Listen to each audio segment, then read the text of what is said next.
are three countries in the world that export more music than they import. Yeah. The United States, the UK, and Sweden. Much of that has to do with ABBA. Yeah. But still, it is it's a fascinating place. It's beautiful when it comes to music, and it's a beautiful place as well. Yeah. It's really nice. I spend a lot of my time, like in the summers. Like I was gutted. This year was the first year that I didn't get to go to this place called Älvsbyn, which is really far north in Sweden. Like Sophie's parents have got like a little kind of country shack up there, and it's like 2 kilometers from your nearest neighbor. And I spent I feel like it was there where I kind of started writing like what I'd call my proper songs. Like, you know, I'd stopped being a guy that just played the acoustic guitar and started being someone who wanted to really make something out of it. I wish you had been over to my place on the weekend. We saw the original version of The Girl with the Dragon Tattoo. Oh, I read it actually just recently. Well, there's the Swedish film, and it's all subtitled, but it would have been it would have been entertaining for you to be there to help us through, because Lisbeth is kind of an interesting chick. She is, and I feel like I've got the movie like at my brother's place. I've been meaning to watch it when I'm on tour, but yeah, I've been worried about Lisbeth, how they were going to portray her in film. You know what? In the Swedish version, they do it right. I'm very worried about what they're going to do with the American version. Are they making an American version? Yes, they are, and they're going to get it wrong. Yeah. She's appropriately gothic and autistic and everything else that you want her to be from the book. You just know that they're going to test and put some... She's going to be sexy and... Yes, exactly. Yeah, who's not damaged, who's just, like, misunderstood. Lisbeth is supposed to be the girl you wouldn't look at twice. And she's still pretty in the Swedish... in the movie, you know. That was what worried me, because my vision of her when I read the book is she was kind of like skin-headed and kind of... she looked like she didn't want any man to look at her. She's close. She's close, you know, with the way she dresses and the way she handles herself and the way she protects herself. But, you know, I enjoyed the movie. And I'm glad I saw the Swedish version, because the American version is going to suck. Did you see Let the Right One In? No. No, that's a spectacular movie. What's that about? I was talking to this about my brother the other night. You can't really talk about it and make it sound interesting. It's like it's basically to do with this young boy who's bullied to death. Basically, he just keeps getting bullied and bullied and bullied, and he gets talking to this little girl who turns out that she's actually like some form of vampire, and she's got this old man that looks after her as like her guardian, and he goes around like killing people and bringing her blood back so she doesn't have to go out and do the killing. But in the meantime, she's getting close to this boy, and she's kind of sizing him up to be her next guardian while she's kind of helping him out with his bullying troubles. And this is another Swedish film? It's a Swedish movie. It's called Let the Right One In. Okay. It's one of the most beautifully stunning movies you'll see, and it sounds dreadful when you say the plot. Right. But it's like the man. He's called Lindqvist, the author. He takes genres like horror, or he'll take like your archetypal kind of villains, like a vampire or a werewolf or a zombie, and he'll just do something like totally different with it. Like he wrote a book called Handling the Undead, which is about the dead coming back to life, but it's more about what it would be to be like. They're not like walking around eating people. They're kind of just like shells of people that have just come back to life, and it's about like a man whose wife's been killed in a car crash just recently, and he's seeing her again, and he's having to kind of deal with the fact that it's not her, but it is her. The dead are kind of going home and knocking on the doors of where they used to live, because they're just going back to what they know.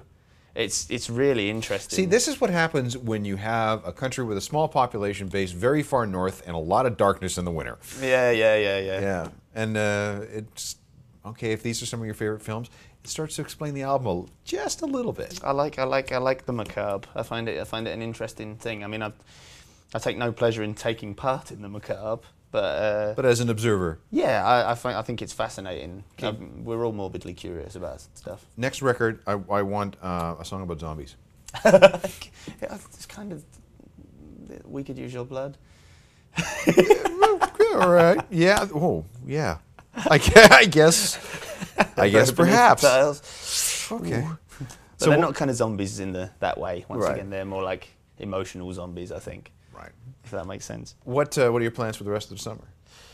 I'm doing a couple more shows in North America. I'm going to New York tomorrow and LA then I've got festivals in the UK, and then I'm going on tour with Phil Selway from Oh, Radiohead. really? Yeah. I've heard some of his solo stuff. It's great, isn't it? It is good. It's really surprised me. Yeah. Phil, is that you back there?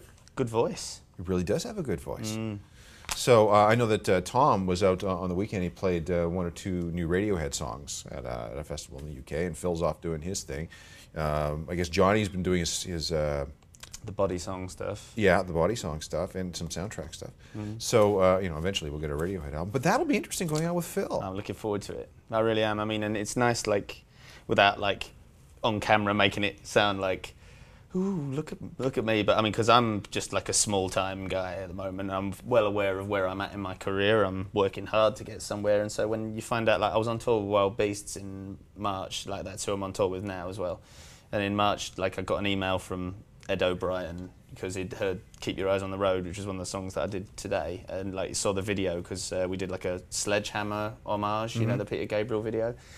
And he just sent a message saying, just letting you know that I really like it, kind of thing. And I mean, I am one of the biggest Radiohead fans ever as well. And so it's that kind of thing of, to know that I've kind of, in a weird roundabout way, I'm being endorsed by those guys. I'm quite over. Well, you got 2/5 of them. Yeah, this is the thing, you know. And I mean, and going around Europe with Phil, so that should be fun.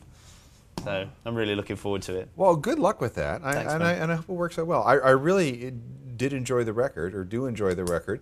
I just have to make sure that I'm listening to it in sunlight, because You won't get the same feeling. you won't get the same feeling. And if you listen to it lying in bed, you just won't get up for a while. But I mean that in the most positive way, because it's one of those emotionally engaging records that sucks you in and takes you to places where you normally otherwise wouldn't go in your head without this Bit of prodding. Yeah. It's like it's definitely a record you can't listen to once. I don't think it's a record you can just bang on and go, "Have you heard Lone Wolf?" and just stick it on. It's kind of like, I think it is something that you do have to have a moment with. Otherwise you won't get it. I don't think it's got to bake. I mean, and you put it on in different circumstances. It doesn't work. You know, you put it on. You know, it's got to be in a quiet place, and but if you put it on, maybe if you're cooking, or maybe if you're reading, or maybe if you're just chilling out at the end of the day. Each time you listen to it, you pick up different things. Not only do you pick up different lyrical things, but you pick up different feelings.